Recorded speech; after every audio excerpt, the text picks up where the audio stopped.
Spider spins. There are many kinds of spiders. Some spiders spin webs. All spiders make silk. Some use silk to spin webs.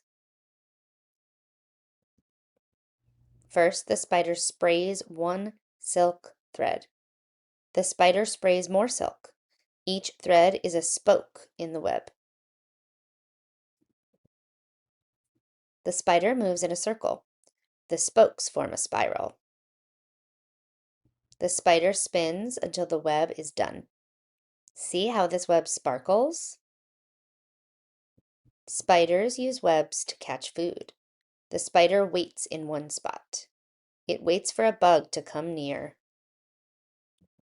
When a bug hits the web, the spider springs. It is snack time for the spider.